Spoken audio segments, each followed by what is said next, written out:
Hi and welcome back to the Jem Hawkes YouTube channel. In today's video I want to show you a really useful technique of how to add lighter beads to a piece of framework or a heavier wire. Now there are so many different applications for this technique and it's really quite a simple technique to learn, but I'm also going to show you how to create a piece of jewellery utilising that technique today. First, very briefly, I wanted to tell you about a couple of workshops that I've got coming up in May 2020 in the Gosport area near Portsmouth. On Sunday the 3rd of May I have a Chaos Bangle workshop, creating this completely from wire and gemstones, so from the ground up, 100% handcrafted.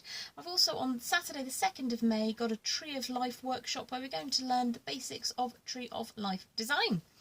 So I'm going to show you now two examples in which this technique I'm going to show you in the video today can be utilised.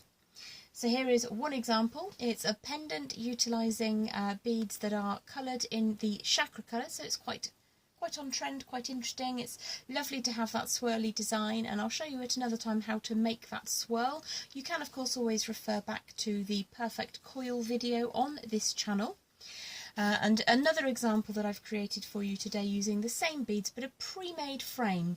Now this little frame, they're readily available. They tend to be used for clay and for resin. So they are perfectly flat, but they've got a little bit of depth to them, and I've just used the technique I'm going to show you today to wire on gemstones to an existing piece of framework. So if we just pop down to the board, I'll show you a little bit more closely the two examples that we're looking at. I've got a spare frame here. It's currently just holding all my beads into position, and then I've created this little swirl design which I'm going to show you how to add these beads to this to kind of enhance the piece. Now you can pick up pieces like this or you can make it yourself relatively simply. This piece has been made using 1.5mm gauge silver coloured copper core wire, and it's just been created into an open coil with a bail at the top, a little coil, a closed coil to cover the bail, and then it's been hammered just on the coiled section down here. Or there's a straight bar with a little bit of a wiggle to it. Very similar idea. There's a bail at the top that's been wrapped, and then it's been hammered. So this one's got some texture, this one's got a satin effect back and a hammered front. So what I've done is used the flat side of a hammer just to bring this down to squash to begin with, and then I've used the dome side of a hammer just to give it kind of a beaten effect. And I will hopefully at some point in the future be able to show you that when I work out how to not make the microphone quite so upset by it. So I'm just going to push these things out of the way for now. I've got a length here of 0.4mm gauge silver copper wire, and there's about 18 inches, 45 centimetres or so. Now I'm going to start relatively close to the centre, very near to the end of my length of 0.4mm gauge, and what I want to do is just start by winding around. I'm placing the short end going towards the centre and the longer end coming away, fine wire over the top of the segment. So I'm just going to post that end through to begin with. I'm going to grab a pair of pliers just to help me bring that around, and what I would do is try to keep the number of wraps I'm going to do around this heavier gauge framework exactly the same. So on the piece I'm working with here, I wrapped 7 times around that heavier framework with the 0.4mm gauge. But on this one, just for the sake of speed and efficiency and demonstrating the technique to you, I think I'm just going to go 3 times to make sure that that is adequately captured. But as I say, I did that 7 times on the demonstration piece, and you can see it looks quite attractive. Now that end segment, I want it to end inside the design, so I'm going to use my flush cutters to make that cut, and then I'm going to use the fine tipped on my bent chain nose pliers just to squash that over the end, draw those pieces together so it's nice and flat, and then give that a hearty squeeze to make sure it sits neatly. Now I quite like the aesthetic of having the coil beginning near the centre here. So even though this has been hammered, there is still an element of malleability which will enable me to manoeuvre that around. I'm going to start with my garnet, and I'm just going to pop this down for a moment, find the end of my 0.4mm gauge wire, and allow that gemstone to zip wire all the way along. Now there are no rules really about the gemstones or the sizes that you can use for this technique. I'm just going to let that sit down for a moment. One thing I would say is if you are working with slightly more delicate gemstones or unstabilised turquoise or amber, so most amber that's available has been heat pressed and that makes it quite resilient. If you're working with a natural amber, which is relatively rare in the UK to come across, you may find using this technique you might shatter your beads. Certainly the same can be said of softer gemstones, so just be aware. I tend to use gemstones that have a Mohs hardness scale of 6.5 to 7 or more, and I know that I will be able to put the wire through them and then pull that gemstone back against the heavier weight of the frame that I'm working on. If you are working with unstabilised turquoise, you might find that as you do that manoeuvre, the whole thing will shatter, which is devastating if you are working with something as beautiful as turquoise. So I've got my gemstone across the top of the framework to begin with. I'm just going to hold that into position, and what I'm going to do is I'm going to very gently push the next section of 0.4mm gauge through that gap, pull the tail all the way around, and this is really the key part of this technique, and it really is this simple. I'm just going to support the gemstone so it's sitting against the outside of that segment that we're wiring it to, and I'm going to push again the closest part of that 0.4mm gauge through and make sure that that is really firmly pulled in this direction so that it's sitting against the framework.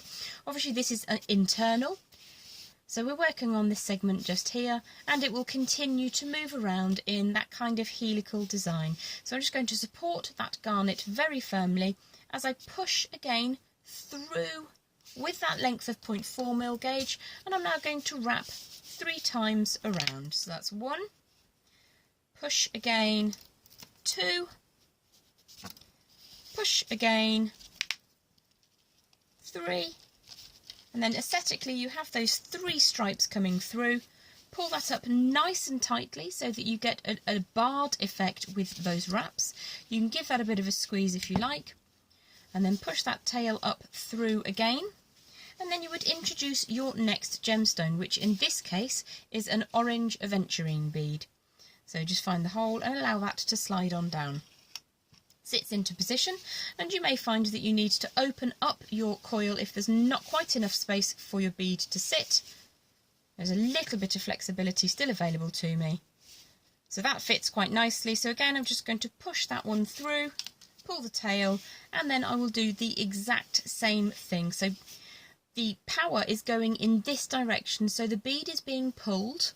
My fine wire goes over the top, through the bead, and then comes back down underneath. So hold the bead in position, push that tail up and through. Make sure that that is sitting exactly where you want it to sit.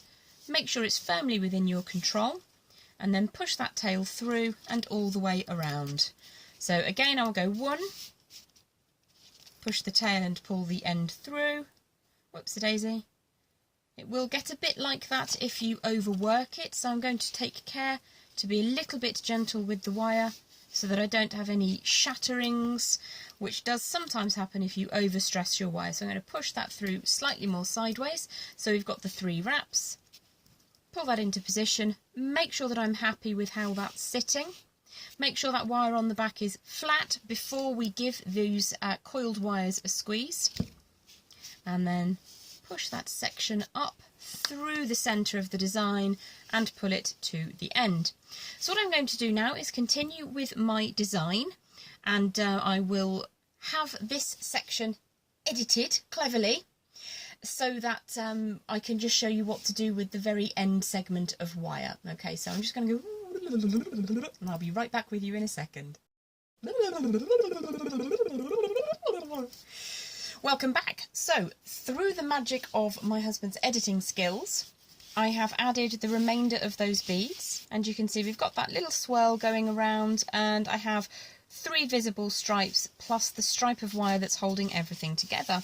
Now this by itself is really quite an attractive pendant, but I can show you, if I can just find the bit of zigzag section I had earlier.